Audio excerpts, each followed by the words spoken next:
ये आपके जनसत्ता का आज का संपादकीय पाठ है। देखिए, संपादकीय पाठ ये एडिटोरियल आर्टिकल आपको प्रीलिम्स में, मुख्य परीक्षा में जब आप लोग आंसर राइटिंग करते हैं, निबंध लिखते हैं और इंटरव्यू, हर जगह मदद पहुंचाते हैं। चाहे आप लोग स्टेट पीसीएस एग्जाम की तैयारी कर रहे हो या फिर सिविल सर्विस एग्जाम की तैयारी कर रहे हो, तो इन्हें आप लोग जरूर पढ़ा करिएगा।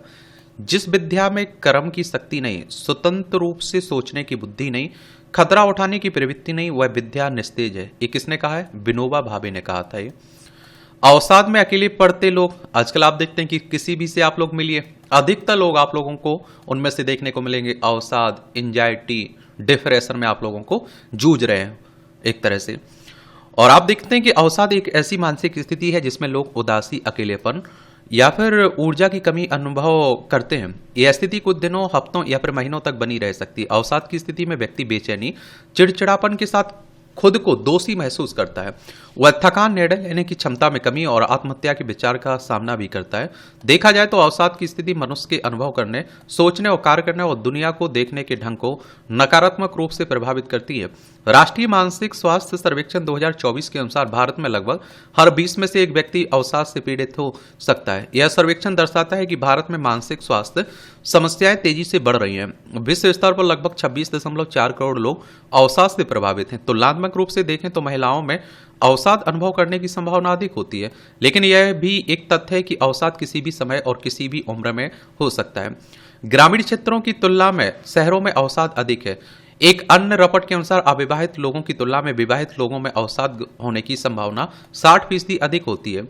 जबकि विवाहित व्यक्ति परिवार में रहता है और तो फिर क्यों अवसाद का शिकार होता है? क्योंकि कई बार परिवार या समूह में रहकर भी मनुष्य यह अनुभव करता है कि कोई उसे समझता नहीं है, किसी के पास उसके लिए समय नहीं है या वह किसी से अपनी बात साझा नहीं कर पाता है। ऐसे में खुद को अकेला पाता है। संभवतः आज के दौर में प्रत्येक प्रकार के संबंधों में विश्वास का संकट उत्पन्न हुआ है। अकेलापन मनुष्य की उम्र, घटती उम्र के लिए भी उत्तरदायी है। इसलिए शायद छोटी उम्र में दिल की बीमारी, रक्तचाप और कई तरह के मानसिक रोग होना सामान्य बात हो गई है। विश्व स्वास्थ्य संगठन के अनुसार अवसाद दुनिया भर में 23 करोड़ से अधिक लोगों को प्रभावित करता है। देखिए, अगर हम लोग विश्व स्वास्थ्य संगठन की बात करें, वर्ल्ड हेल्थ ऑर्गेनाइजेशन की बात हो रही है, तो 7 अप्रैल 1948 में इसकी स्थापना हुई थी। जेनेवा, स्विट्जरलैंड में इसका हेडक्वार्टर देखने को मिलेगा। 7 अप्रैल को आप लोग विश्व स्वास्थ्य दिवस भी मनाते हैं। और देखिए, मैं आप लोगों से पहले भी कहा हूं, अब भी कह रहा हूं, अगर आपके पास कोई ऐसा व्यक्ति है जिससे आप अपने मन की बात कह लेते हैं, बेझिझक कर लेते हैं, वो आपको समझता है, तो मैं कह रहा हूं कि आपको एंजाइटी नहीं होने वाली, आपको डिप्रेशन, अवसाद नहीं होने वाला है। तो आप किसी के लिए समझदार बनिए, उसे समझिए, उसके लिए 100% ईमानदार रहिए और आपके लिए भी कोई रहे, ये बड़ी बात होती है। विश्व स्वास्थ्य संगठन की एक रिपोर्ट के अनुसार भारत में अवसाद के सर्वाधिक मरीज हैं। सूचना क्रांति के बाद से भारत में उपभोक्तावादी संस्कृति, व्यक्तिवादिता एवं दिखावे के उपभोग की प्रवृत्तियों में वृद्धि हुई है।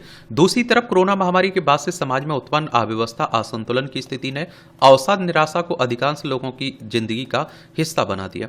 ऐसे में समाज में चारों तरफ नकारात्मक ऊर्जा दिखाई देती है।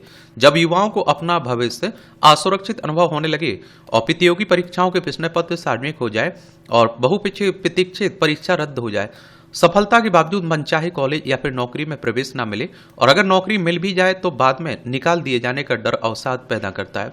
वही काम के अधिक घंटे किसी को भी अवसाद की तरफ धकेलने के लिए पर्याप्त हैं। हमें अकेलापन और एकांत में अंतर करना होगा। अकेलापन मन की अवस्था है या फिर एक मानसिक बीमारी की ओर इशारा है जो आप देखते हैं कि मनुष्य को नकारात्मक विचारों की तरफ ले जाता है। दूसरी तरफ एकांत आध्यात्मिक विकास की अवस्था है जो मनुष्य को सृजनशीलता या फिर सकारात्मक विचारों की तरफ ले जाता है। अर्थात एकांत में रहना अवसाद की स्थिति को अभिव्यक्त नहीं करता है।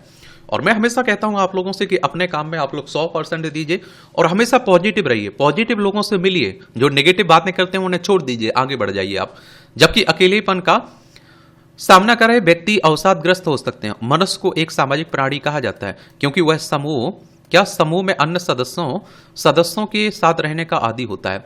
लेकिन भौतिकवादी युग में भौतिक वस्तुओं के पीछे भागते भागते उसके साथी और परिजन पीछे छूट जाते हैं और एक समय ऐसा आता है जब उसके पास बहुत कुछ होता है लेकिन संगे साथी नहीं होते हैं। यही मनोभाव उसे अकेला कर देता है। अकेलेपन के अलावा भी कुछ और कारण हैं जो अवसाद की स्थिति पैदा करते हैं। तनावपूर्ण जिंदगी की घटनाएं जैसे दुख, तलाक, बीमारी, बेरोजगारी, नौकरी या पैसे की चिंता, शारीरिक एवं मानसिक हिंसा, किसी नजदीकी व्यक्ति की मृत्यु या फिर वैवाहिक रिश्ते में खटास जैसे कारणों से भी व्यक्ति को अवसाद का सामना करना पड़ सकता है।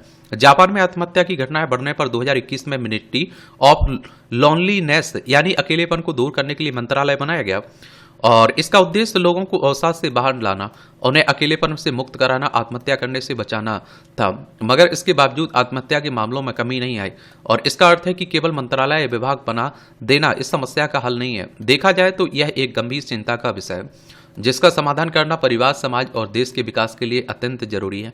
अवसाद व्यक्तिगत समस्या नहीं है बल्कि पूरा का पूरा परिवार या समूह इसकी चपेट में है।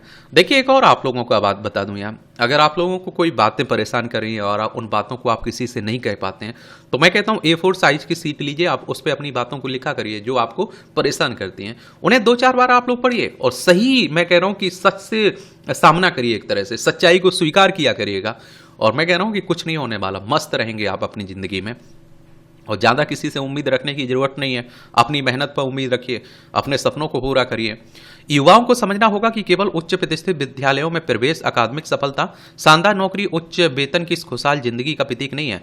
खुशी अगर भौतिक संसाधनों से मिलती तो गौतम बुद्ध राजमहल छोड़कर ठोकरें खाना नहीं चुनते। खुशी और संतुष्टि तो एक आंतरिक मनस्थिति है जो कई बार छोटी छोटी बातों या कामों से या छोटी सी उपलब्धियों से भी मिल जाती है।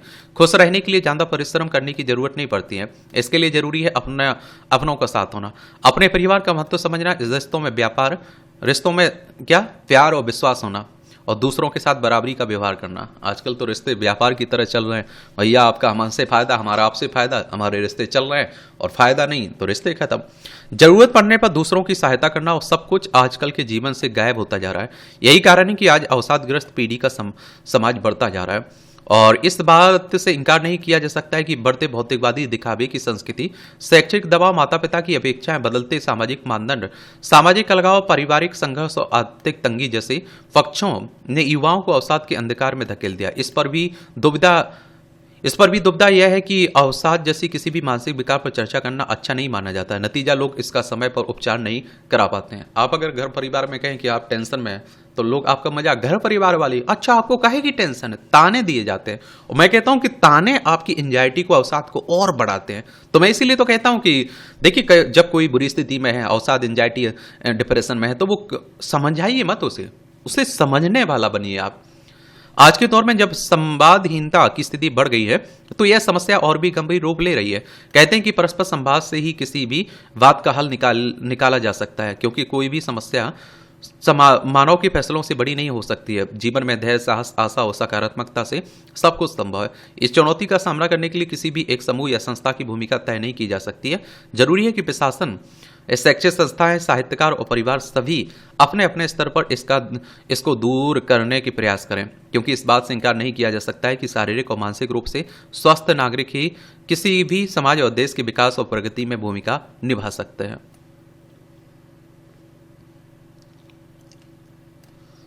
आप लोग क्या सोचते हैं? अपनी राय आप लोग जरूर बताया करिएगा। जिंदगी का अंधेरा, जब आस्था और व्यवस्था के बीच हृदय मौन हो जाए तो उसका कोई बड़ा कारण होता है। दरअसल न्याय विहीन शक्ति को कोई भी अपने दिल में से नमन यानी बंदगी नहीं कर सकता है। यह स्थिति एक गहरी वेदना की उपजी है। यह वेदना उस भाव की है जो जीवन के चौराहे पर खड़ी है, दिशाहीन और भ्रमित। उसके भीतर एक गहरा अंधकार व्याप्त है जो उसे बोलने और मौन रहने दोनों ही स्थितियों में समान रूप से घिरता है। यह अंधकार केवल बाहरी परिस्थितियों का नहीं बल्कि आंतरिक असामंजस्य का भी है। एक ऐसी स्थिति है जहां आप देखते हैं कि कोई ना तो पूर्ण रूप से ईश्वर के प्रति समर्पित हो पाता है और ना ही सांसारिक व्यवस्था में यानी सरकार के प्रति अपनी निष्ठा व्यक्त कर पाता है, और उसका हृदय एक मौन नमन करता है। एक ऐसी बंदगी जो किसी बाहरी दिखावे या फिर आप देखिए दबाव से मुक्त है, बल्कि आत्मा की गहराई से उठती है। और जीवन को लेकर ऐसे प्रश्न हर उस व्यक्ति के मन में उठते हैं जो अन्याय और विसंगतियों से जूझता है। जब सांसारिक शक्ति यानी कि सरकार न्याय और सत्य के सिद्धांतों से भटक जाती है तो ईश्वर की अवधारणा भी धुंधली पड़ने लगती है। अगर व्यवस्था भ्रम और अन्यायपूर्ण हो तो किसी सर्वशक्तिमान पर विश्वास कैसे टिका रहे? यह एक गहरा दार्शनिक और सामाजिक प्रश्न है जो सदियों से मानव मन को आंदोलित करता रहा है। यह पीड़ा उस आम आदमी की है जो व्यवस्था और आस्था के बीच पिस रहा है। वह देखता है कि जिन लोगों पर न्याय और व्यवस्था बनाए रखने की जिम्मेदारी है वे अक्सर अपने कर्तव्यों से विमुख हो जाते हैं। भ्रष्टाचार, भाई भतीजावाद, सत्ता का दुरुपयोग आम बात हो जाती है। ऐसे में वह किस पर भरोसा करे। असमंजस की यह स्थिति व्यक्ति को भीतर से खोखला कर देती है। वह ना तो खुलकर विरोध कर पाता है और ना ही पूर्ण समर्पण कर पाता है। उसका हृदय एक अजीब सी शून्यता से भर जाता है। वह चाहता है कि कोई मार्ग दिखाए, कोई ऐसा सत्य हो जिस पर वह अटूट विश्वास कर सके, लेकिन चारों ओर फैला अंधकार उसे और भी निराश करता है। अपने दिल से बंदगी यानी नमन, जब बाहरी सहारे टूट जाते हैं, जब सांसारिक और देवीय शक्तियां भी पिछड़ के घेरे में आ जाती हैं, तो मनुष्य के पास अपनी आत्मा की गहराई में झांकने के सिवा कोई और चारा नहीं बचता। यह आंतरिक नमन किसी मंदिर या मस्जिद में जाकर किए जाने वाले औपचारिक पूजन से अलग है। यह हृदय की सच्ची भावना है। क्या है? सच्ची भावना है। और आप देखिए, एक मौन स्वीकारोक्ति है उस परम शक्ति के प्रति जो शायद इन सभी विसंगतियों के परे कहीं विराजमान है। यह एक ऐसी आस्था है जो तर्क से भरे है और जो केवल अंतस के स्तर पर महसूस की जा सकती है। लेकिन यह बंदगी भी एक प्रश्न चिन्ह के साथ आती है। क्या यह पर्याप्त है? क्या केवल हृदय का नमन अन्याय और अत्याचार के विरुद्ध कोई बदलाव ला सकता है, या यह केवल एक असहाय आत्मा का अंतिम शरण है? ऐसा लगता है कि दैवीय और सांसारिक नियम एक ही दिशा में काम कर रहे हैं, लेकिन जब शक्ति न्याय से विहीन हो जाती है, जब शासक अन्याय और अत्याचार पर उतर आते हैं, तो ईश्वर की अवधारणा विचारों के घेरे में आती है। यह प्रश्न मानव इतिहास में बार बार उठता रहा है। धार्मिक ग्रंथों और दार्शनिक ने इसके अलग अलग उत्तर दिए, लेकिन व्यक्तिगत स्तर पर यह एक पीड़ा प्रासंगिक है। जब कोई व्यक्ति अन्याय का शिकार होता है, जब वह देखता है कि शक्तिशाली लोग अपनी शक्ति का दुरुपयोग कर रहे हैं और कोई रोकने वाला नहीं है, तो उसकी आस्था डगमगा जाती है। ऐसे में न्याय विहीन शक्ति का कोई नहीं कर सकता अपने दिल से नमन। यह कथन एक गहरी सच्चाई को व्यक्त करता है। अत्याचार, अन्याय के बल पर स्थापित शक्ति कभी भी सच्ची श्रद्धा और सम्मान प्राप्त नहीं कर सकती है। भय और दबाव के कारण लोग बाहरी तौर पर सम्मान दिखा सकते हैं, लेकिन उनके हृदय में उस शक्ति के प्रति कोई सम्मान नहीं होता है। सच्ची बंदगी तो प्रेम, विश्वास और न्याय पर आधारित होती है। यह भाव हमें सोचने को मजबूर करता है कि जीवन का अर्थ क्या है, न्याय, सत्य और आस्था का हमारे जीवन में क्या महत्व है। और जब हम अन्याय और उस भ्रम के अंधकार से घिरे होते हैं, तो हमें किस पर भरोसा करना चाहिए? क्या हमें केवल अपनी आंतरिक आवाज पर भरोसा करना चाहिए और उस मौन पर नमन जो हमारे हृदय की गहराई से उठता है? यह एक प्रश्न है, शायद एक उम्मीद की किरण भी। और यह हमें याद दिलाता है कि भले ही बाहरी परिस्थितियां कितनी भी अंधकारमय क्यों ना हो, हमारे भीतर एक ऐसी लौ रहती है जो सत्य और न्याय की तलाश में कभी हार नहीं मानती। यह मौन नमन उस लौ का प्रकटीकरण है और एक प्रार्थना है जो शब्दों से परे है, जो केवल हृदय से महसूस की जा सकती है। यह हमें सिखाती है कि सच्ची शक्ति बाहरी प्रदर्शन में नहीं, बल्कि आंतरिक दृढ़ता और सत्य के प्रति अटूट निष्ठा में निहित है। शायद इसी आंतरिक बंदगी में हमें उस ईश्वर यानी उस न्याय की कुछ अंश मिल जाएं जिसकी तलाश में हम भटक रहे हैं। ये टिप्पणियां रहती हैं, देखना हुआ अगर तो देख सकते हैं आप लोग। ये आप देखिए, समझौते की जमीन। जिस वक्त अमेरिका की पारस्परिक शुल्क नीति की वजह से दुनिया भर में आर्थिक अनिश्चितता का वातावरण है, भारत के साथ उसके द्विपक्षीय व्यापार समझौते पर बातचीत का सिलसिला कई सकारात्मक संकेत लिए हुए है। जब डोनाल्ड ट्रंप ने अलग देशों से आयात होने वाली वस्तुओं पर अपनी शुल्क दरों की घोषणा की, तो दुनिया भर से तल्ख प्रतिक्रियाएं उभरने शुरू हुई। हालांकि ट्रंप प्रशासन ने अपनी शुल्क नीति को 90 दिनों के लिए विराम दे दिया, पर आने वाले दिनों में आर्थिक उथल पुथल की आशंकाएं समाप्त नहीं हुई, क्योंकि एक भरोसा नहीं है ना कि कब डोनाल्ड ट्रंप के आकर बैठे। दुनिया भर के पूंजी बाजार में हिचकोले देखे जा रहे हैं। ऐसी स्थिति में भारत के साथ अमेरिका का सकारात्मक रुख बना हुआ है। फरवरी में प्रधानमंत्री जब अमेरिकी यात्रा पर गए थे, तभी उन्होंने द्विपक्षीय व्यापार समझौते का प्रस्ताव रखा था। अमेरिका ने उस पर गर्मजोशी दिखाते हुए अगले 5 वर्षों में पारस्परिक व्यापार गतिविधियों को वर्तमान $190 अरब से बढ़ाकर $500 अरब तक पहुंचाने का इरादा जताया था। उसके बाद भारत ने कई अमेरिकी उत्पादों पर शुल्क में भारी कटौती भी कर दी थी। इसका ट्रंप ने प्रशंसा भी की थी। इस सिलसिले में भारत अमेरिका द्विपक्षीय व्यापार समझौते पर 2 दिन की बातचीत शुरू हो गई है। माना जा रहा है कि दोनों देश जल्द ही इस समझौते पर हस्ताक्षर कर लेंगे।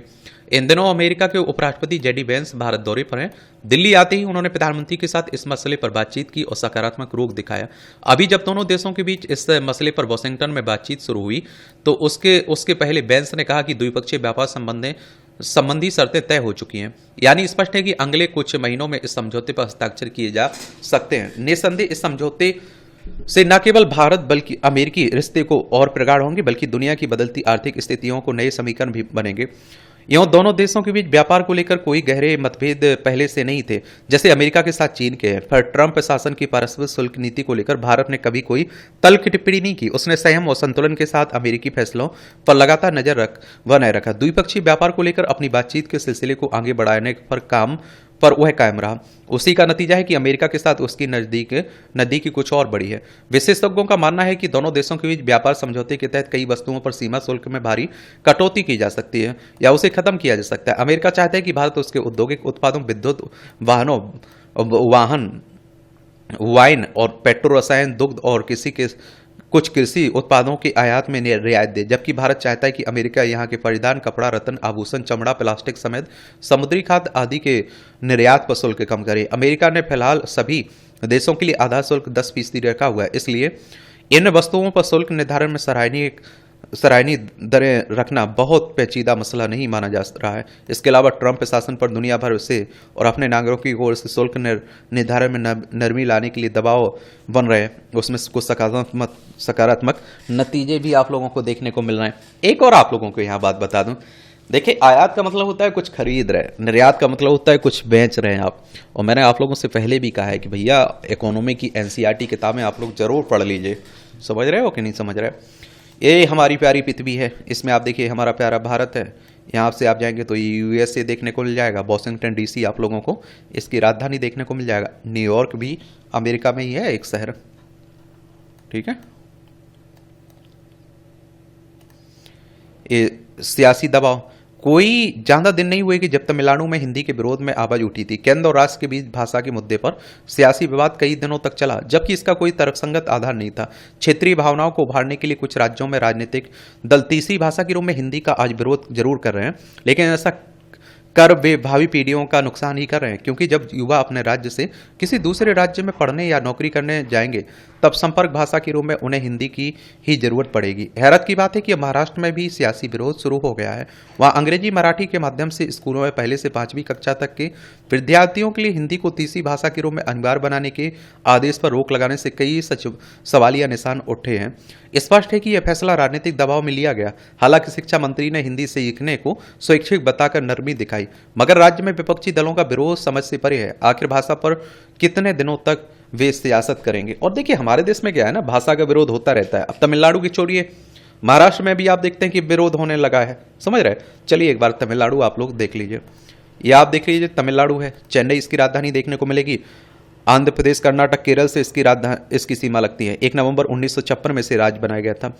और M.K. स्टालिन यहाँ के मुख्यमंत्री हैं। R.N. रवि यहाँ के राज्यपाल हैं। विधानसभा में 224 सीटें हैं, राज्यसभा में 18 सीटें हैं, लोकसभा में 39 सीटें हैं। 1,30,058 वर्ग किलोमीटर में फैला हुआ है।